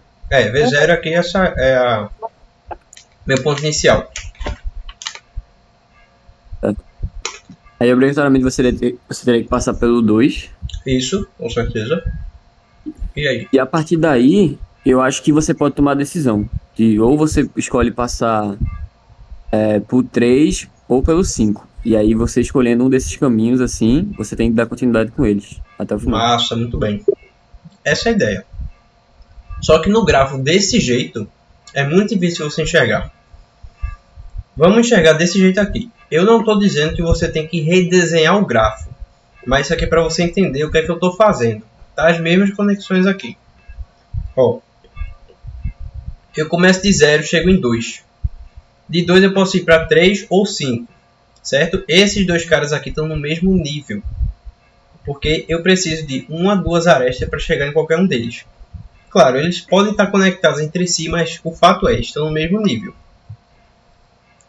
Do 3, eu posso visitar o 1 ou o 6. Não se preocupa que todas as ligações estão aqui. Esquece esse grafo aqui por enquanto e foca nesse aqui, que é o formato para você entender o que é que eu estou fazendo. Mas vamos lá. Vamos supor, eu escolhi seguir o ramo do 3. Desci para o 2, fui para o 3, desci para o 1, desci para o 4. Eu fui e mergulhei no ramo mais profundo. E aí eu faço um pulo para o nível anterior. Aliás, esse aqui já foi explorado. Aí eu pulo para o nível não explorado. Ó, eu faço um salto, venho para cá e eu digo: 1 eu já explorei, então vou explorar em profundidade para o 6. Acabou, visitei todo mundo. Ou seja, a profundidade desse meu grafo, na busca, ela é de 1, 2, 3, 4, 5. Organizando o grafo, ele tem nível 5 de profundidade, certo? Perceba que o salto é justamente quando... Eduardo, Oi? pra você descongelou também a transmissão? Congelou, foi? Pra mim dá congelado. Deixa eu voltar isso aí. E aí? É, voltou agora. Voltou agora. Tá normal aí? Vocês estão Voltou. conseguindo ver a tela? Normal, né? Tá normal, tá normal. Pronto, beleza. Então- Voltou. Pronto. Aí, a característica de eu dar saltos na busca em profundidade é isso. Eu vou para o ramo mais profundo, depois eu retorno para o nível, para o vértice do nível, o vértice não explorado do nível, e aí eu vou buscando. Depois, se por exemplo tivesse aqui, lá no fundo, depois do 6, tivesse um 7, ia lá para baixo, depois se tivesse um outro vizinho aqui, eu retornava, dava um pulo na árvore, voltava e ia lá para baixo. Então por isso que é uma busca em saltos, entre aspas. Tá. Eu dei essa explicação, mas qual é a sequência que eu deveria ter seguido? Qual é a representação da lista de busca em profundidade? Vamos fazer. Vamos lá, vou escrever ela aqui. Aqui eu vou tirar pelo gráfico que eu desenhei e pela matriz de incidência. Vamos lá. Primeiro, eu tenho que visitar V0. Vou botar assim, 0. Para não ter que ficar escrevendo os V's. 0. Depois visito 2. E aí eu posso visitar 3 ou 5. O que é que eu faço? Eu escrevo 3 ou eu escrevo 5? Dá preferência ao menor e deixa o 5 na pilha. De preferência, eu escolho a ordem numérica. Ordem crescente. Começo pelo 3. O 5, ele fica naquele nível. Eu gosto de fazer assim, ó. Olha o jeito que eu penso. Isso quer dizer que eles estão no mesmo nível. É como se fosse assim. Nível 1, nível 2, nível 3. Quem foi o primeiro que eu dei preferência? O 3. Então eu vou explorar o ramo do 3. Cadê? Daí eu exploro. Eu deixo assinalado assim. Vou explorar o ramo do 3. O ramo do 3 tem quem? O 1.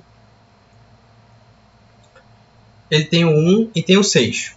Certo? Então do 3 eu posso partir ora para o 1, ora para o 6. Certo? Como eu estou seguindo a ordem numérica, eu vou preferir andar pelo 1. Daí eu já percorri o nível 4 de profundidade do meu grafo. Quem é que está na descendência do 1? Só o 4. Mais ninguém. Daí, o que é que eu vou fazer? Eu volto para os meus níveis, certo? Daqui do 4, que é o mais profundo, eu volto para o nível anterior. Eu volto para o nível anterior, não. Eu volto para o nível mais alto de onde eu comecei as minhas bifurcações. Eu volto para o 5. Aí eu salto do 5, venho para cá.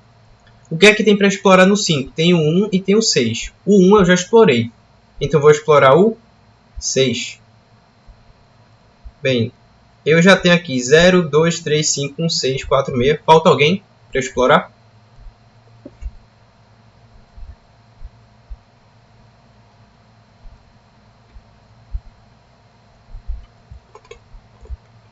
Ficou algum vértice de fora? Olha aí.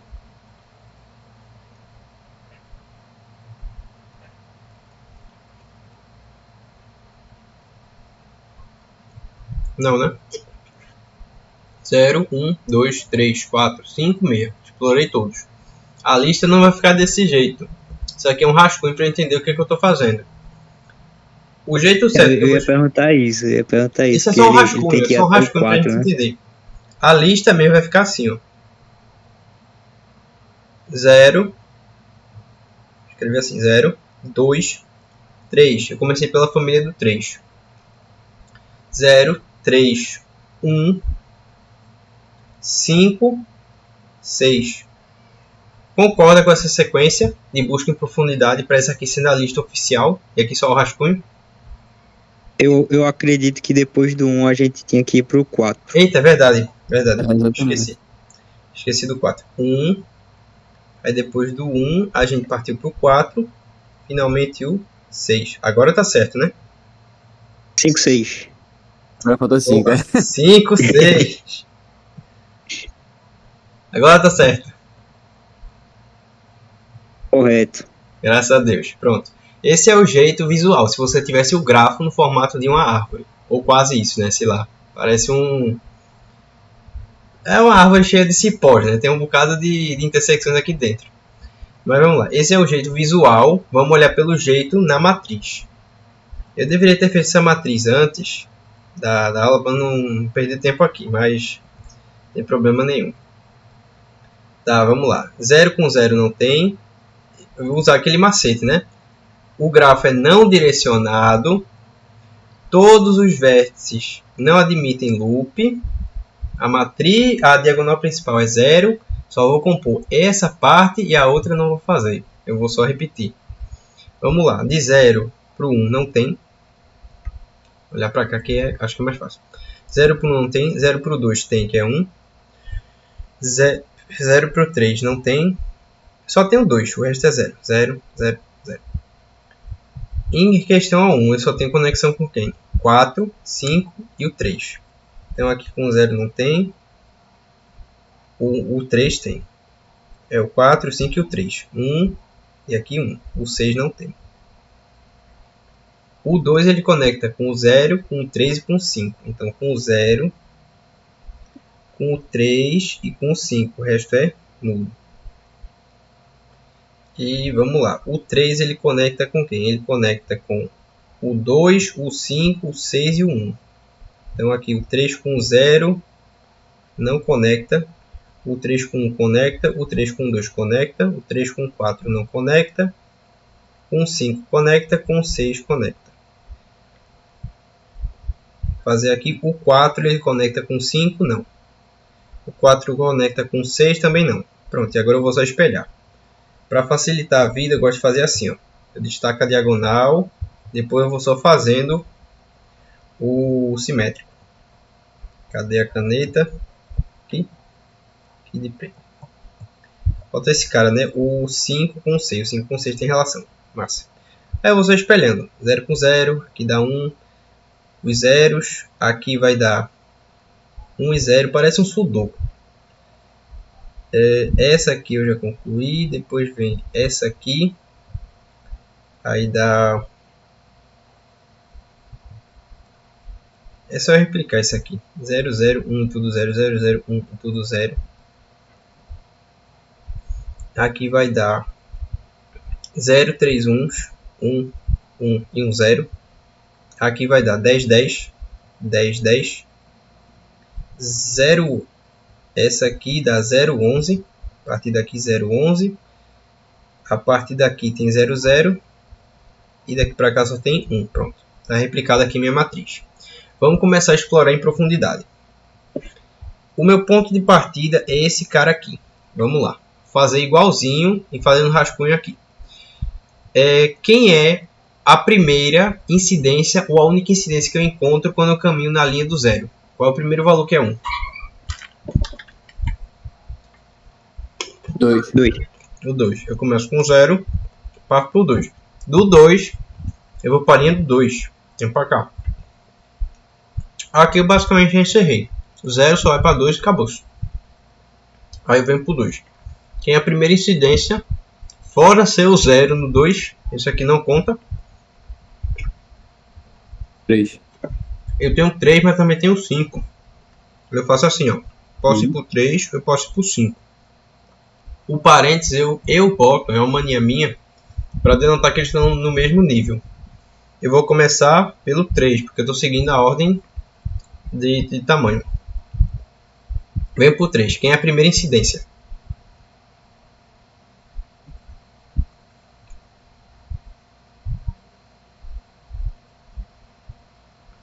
Olha para a linha do 3. Quem é o primeiro que ele incide?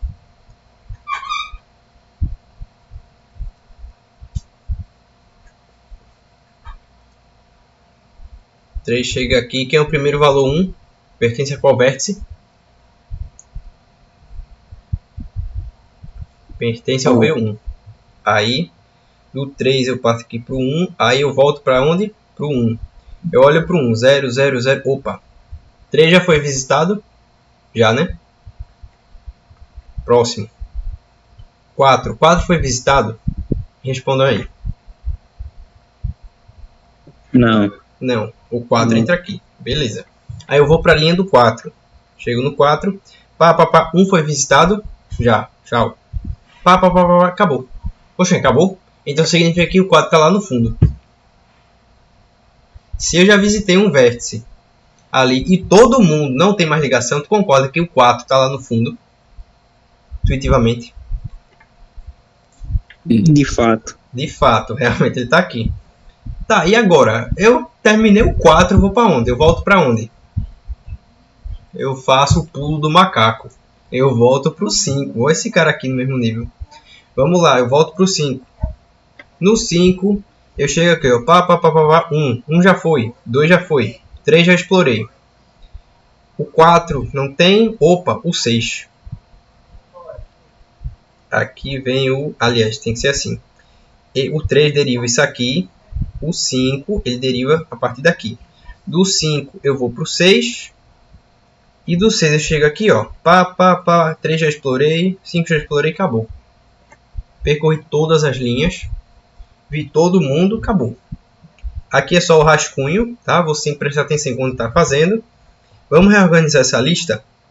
Me digam aí a sequência que eu estava explorando. 0, 2, quem mais? 3, 1, 4. Aí voltou pro 5. Boa. E do 5 foi pro 6. Olha para isso aqui.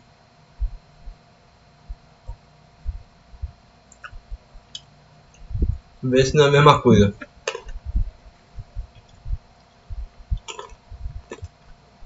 A ideia é a mesma. Só que qual é a diferença? Aqui... perdão. Aqui eu tenho um desenho. Eu vou ter que gastar tempo fazendo desenho. Aqui eu só preciso escrever números. Aqui é se eu tivesse isso no formato de árvore. Mas eu não vou ter. Com certeza não vou ter. Isso aqui é só para eu explicar por que funciona assim. O jeito prático é por aqui. E dá a mesma coisa. O critério é o mesmo. O jeito que eu visito é o mesmo. Então esse aqui, pela matriz de incidência, é o jeito prático de eu navegar. E a busca em largura. A busca em... Ah, sim, deixa eu só perguntar. Vocês entenderam? Tá tudo bem na profundidade? Sim. Tudo certo. Pronto, a última da aula. Busca em largura. Ela é o seguinte. Tiago, tu que odeia teus vizinhos. Como é que tu sabe? Ou como é que tu saberia quantos vizinhos tem na tua rua?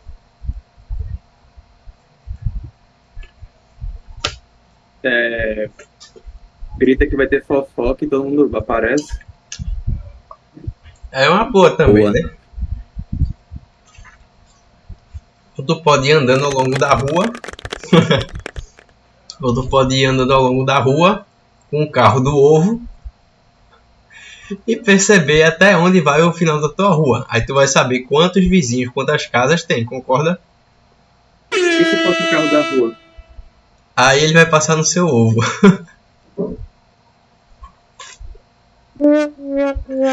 Ai, velho. Tá. Tá, vamos voltar. O que é a busca em largura? Eu vou explorar por vizinhos. Significa o seguinte.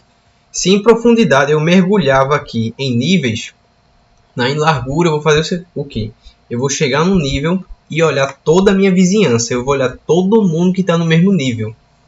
Se eu estou no 2, eu olho para todo mundo que está no nível, só tem ele. Aí eu baixo. Eu olho para todo mundo, tem quem? O 3 e o 5. Só depois de eu fazer a varredura no nível é que eu posso descer. E aí vamos lá. Ela tem que contabilizar todos no mesmo nível antes de descer para o próximo. E a busca dela é em zigue-zague. Por que em zigue-zague? Vamos lá. Ó, vou começar aqui. Eu começo do 0, vou para o 2. Normal, mesma coisa que eu estava fazendo no começo. Do 2, eu vou olhar para todo mundo que está no mesmo nível e dizer, só tenho 2. É uma rua com uma casa só, basicamente. Aí, quando eu ver todo mundo, eu já contei todo mundo, o IBGE já passou na casa de todo mundo, vou para a próxima rua. Na próxima rua, tem quem? Tem o 3, tem o 5. Eu faço a varredura assim, e aí eu posso descer para o próximo nível. Depois eu passo de novo a varredura e desço para o próximo nível. Passo a varredura e vou descendo. Olha só, é um zigue-zague. Eu fiz aí o arranjo de zigue-zague. Aqui eu mergulhava e pulava. Aqui eu fazia o zigue-zague e descia. Zigue-zague e desço. Vamos lá. Vou fazer a mesma ideia. Como é que fica a lista da busca em largura daqui? Vou fazer o rascunho aqui e depois vou botar a lista definitiva. Vamos lá. Eu já sei que vou ter que sair do 0 e para o 2. E agora, quem são os próximos 2 da minha lista? Sabendo que eu já estou aqui e estou nesse nível aqui. Estou nessa rua.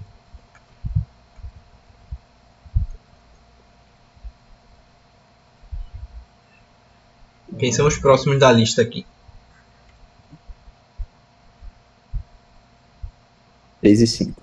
Boa, 3 e 5. Eu faço a varredura, 3 e 5. Depois que eu já vi todo mundo no mesmo nível, eu faço o quê?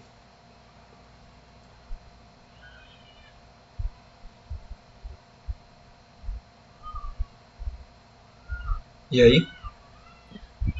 Avança no nível do primeiro lá. Eu desço. Desci pra cá. Quem são os próximos aqui da minha lista?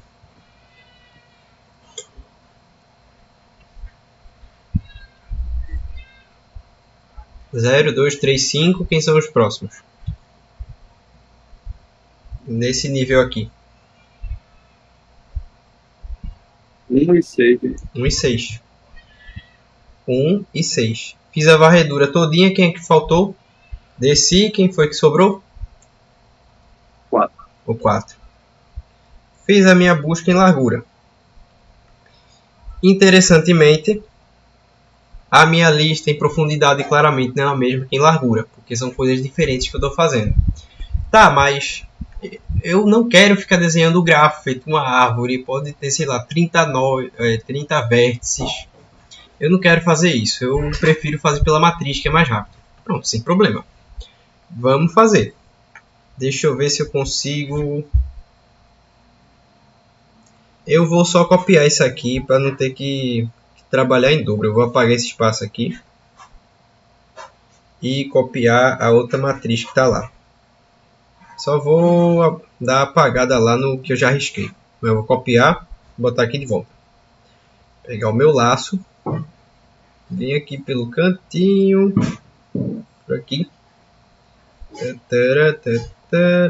Pronto. Perfeito. Copia, cola. Venha para cá. Legal. Tá, deixa eu ver o que é que eu posso fazer por aqui. Cara, eu acho que tá de boa pra eu ficar mexendo aqui sem interferência aqui, tá? Vamos fazer a busca aí dele em largura. Como é que eu começo? Eu disse que eu ia começar pelo zero. E vamos lá. Começar pelo zero. Pelo zero. Lembrando, eu vou procurar os vizinhos. Eu vou procurar a maior vizinhança que eu tiver. Eu olho para cá e tenho que olhar para todo mundo em simultâneo. Qual é o único vizinho de zero? Zero vai para onde? 2. 2. Só tem o 2 para ele ir. Então vou fazer aqui embaixo. Essa outra lista vai ser. E do zero, sair para o 2. Massa. Não tem ninguém vizinho do zero, certo? Ele só incide no 2 e é isso aí. Aí eu pulo pro 2. Desço. Faça a varredura. Tenho que olhar todo mundo. Quem são os vizinhos de 2? Ou quem está ligado a 2? O próprio 0, que está aqui, ele não conta, já foi contabilizado. Quem é o próximo? Tem o 3 e tem o 5. A qual ele está ligando, são os próximos níveis. Então vamos lá. Na próxima vizinhança, no andar de baixo do apartamento do 2, mora quem?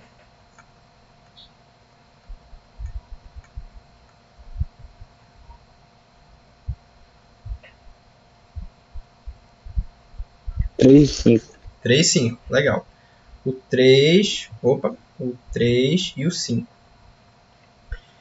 Aí beleza, 3 e 5, eu vou para onde? Eu vou olhar para o 3 e para o 5 simultaneamente. Por quê? Porque eles vão me dizer quem vão ser os vizinhos debaixo deles. Concorda? Enquanto na busca em profundidade eu olhava para um de cada vez, aqui na largura eu tenho que olhar para 2 ou mais em simultâneo. Tenho que ver quem são os vizinhos debaixo desses caras. Então eu venho aqui para o 3 e eu venho aqui para o 5. Quem são os vizinhos de 3 e 5 que não contabilizei? O 1 eu já contabilizei? Não. É um vizinho debaixo de 3. O 2 já entrou na conta? Já. O 5 já entrou? Já. É ele que eu estou analisando. E o 6? O 6 vai entrar. Aí eu olho para o 5 também. O 5, o 0 já entrou na conta. O 1 é o vizinho que, por coincidência, é compartilhado de 3 e 5. O próximo vizinho dele é quem? 2. Mais 2 eu já contei. Não vai entrar. O 3 eu já contei. Não vai entrar. E o 6. Quando eles estão na mesma coluna, eles têm o mesmo vizinho de baixo. Então vamos lá. Dado isso, esquecendo isso aqui, só olhando para cá. Olhando para cá, para a linha do 3 e para a linha do 5. Quem são os vizinhos de baixo deles? Na ordem da minha busca. 1, 6. 1 e 6, beleza. Eu escrevo preferencialmente na ordem numérica 1 e 6. E aí, 1 e 6 são os vizinhos. Eu tenho que ir para onde? Eu tenho que olhar para o 1 e para o 6 em simultâneo. Olho para o 1, olho para o 6 em simultâneo. Deixa eu até trocar a cor para ficar aqui. Estou olhando para eles agora, 1 e 6. Vamos lá, olhando para a vizinhança do 1, o 3 eu já contei. O 4 nunca vi ainda. 5 já contei, o resto não tem. Eu olho para o 6. O 6 eu já contei o 3, já contei o 5 já. Então o 6 não me tem nenhum vizinho abaixo dele. Quem é o único vizinho que eu consegui encontrar abaixo desse nível do 1 e do 6, do andar do 1 e do 6? Olhando para cá para a matriz. 4 do 1. O 4, exatamente. E aí eu escrevo aqui o 4.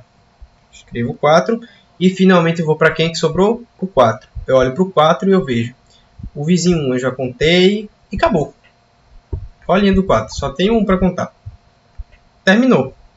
Olhei todo mundo, bisbilhotei a casa e os andares de todo mundo do apartamento, acabei. Veja se essas duas coisas não são idênticas. Um pelo método visual, a outra pelo método da matriz. Veja se não são iguais.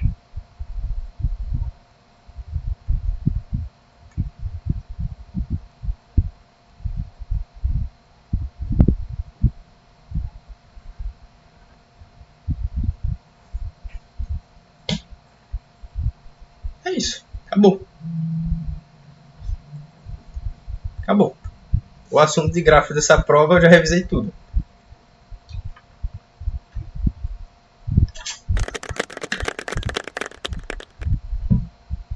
Você percebe que não é difícil, né? É só um trabalho atencioso. Porque você provavelmente vai errar não por falta de conceito, mas sim provavelmente por falta de atenção. Porque é um negócio muito visual. Você tem que ficar de olho nas coisas o tempo todo. Seja para fazer a matriz, seja para observar as arestas, né? Seja para você avaliar os vértices. Você só vai errar se você não prestar atenção. Você sabe o assunto, porque o assunto é extremamente fácil. É geometria, é basicamente geometria, o básico de matriz e geografia, arquipélagos, ilhas. Você sabe tudo. Você só precisa prestar atenção no que você está fazendo. Bem, meus jovens, essa foi a aula que eu preparei de hoje de teoria dos gráficos. Eu espero que tenha ajudado vocês. E pela quantidade de gente que apareceu, realmente deram uma emergência.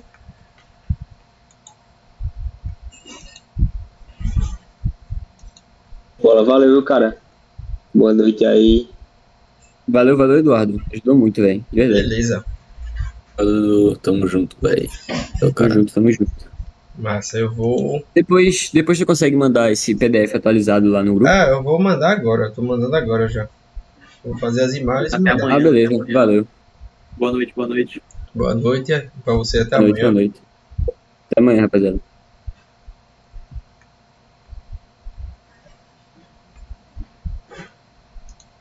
E sobrou...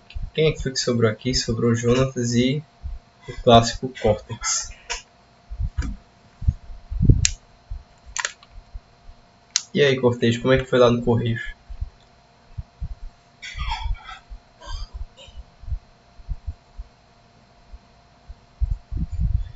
Acho que o Cortez foi no Gil do Lanches pegar a janta dele.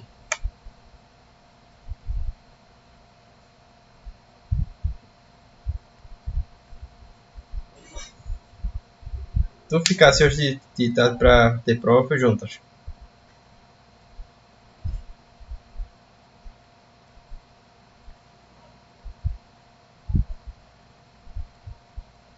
Alô? Sangue de Cristo. Esqueci de parar de gravar.